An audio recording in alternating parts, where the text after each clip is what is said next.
Hi, welcome to Prajagalam. నేను మీ దండపాటి కోటేశ్వరరావుని.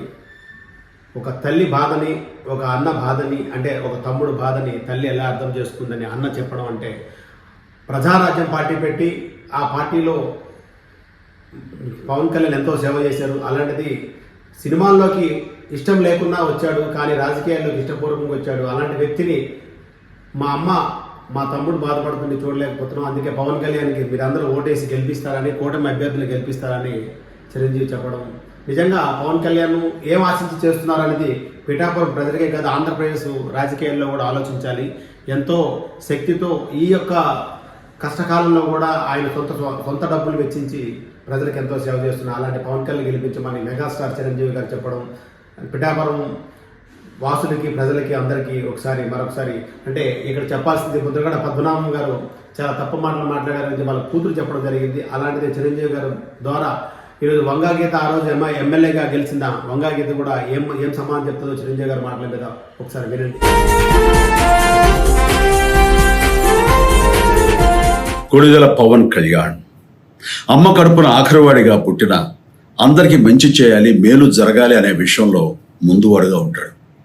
తన గురించి కంటే జనం గురించి ఎక్కువగా ఆలోచించే మనస్తత్వం నా తమ్ముడు కళ్యాణ్ బాబుది. ఎవరైనా అధికారంలోకి వచ్చాక ప్రజలకు ఏదైనా చేయాలనుకుంటారు, కానీ కళ్యాణ్ తన సొంత సంపాదనని కౌలు రైతులు కన్నీళ్లు తుడిచేందుకు ఖర్చు పెట్టడం, సరిహద్దు దగ్గర ప్రాణాలొడ్డి పోరాడే జవాన్ కోసం పెద్ద మొత్తం అందివ్వటం, అలాగే మత్స్యకారులు ఇంకా ఎందరికో తాను చేసిన సహాయం చూస్తుంటే ఇలాంటి నాయకుడు కదా జనాలకు కావాల్సింది అనిపిస్తుంది.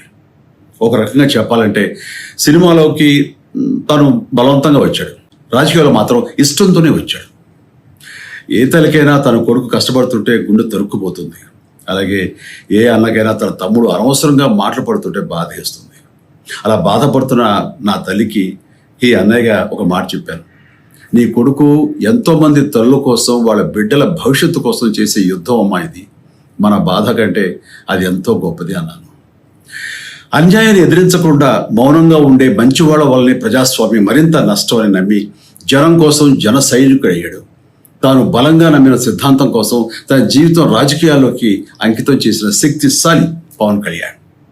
ప్రజల కోసం, రాష్ట్ర భవిష్యత్తు కోసం ఆ శక్తిని వినియోగించాలి అంటే చట్టసభలో అతని గొంతు మనం వినాలి. జనమే జయను నమ్మే జనసేనాని ఏమి చేయగలడో చూడాలంటే మీరు పిఠాపురం ప్రజలు కళ్యాణ్ని గెలిపించాలి. మీకు సేవకుడుగా, సైనికుడుగా అండగా నిలబడతాడు. మీకోసం ఏమైనా సరే కలబడతాడు, మీ కళ నిజం చేస్తాడు. పిఠాపురం వాస్తవ్యులకు మీ చిరంజీవి విన్నపం, గాజు గ్లాసు గుర్తుకి మీ ఓటు వేసి పవన్ కళ్యాణ్ని గెలిపించండి. జై హింద్.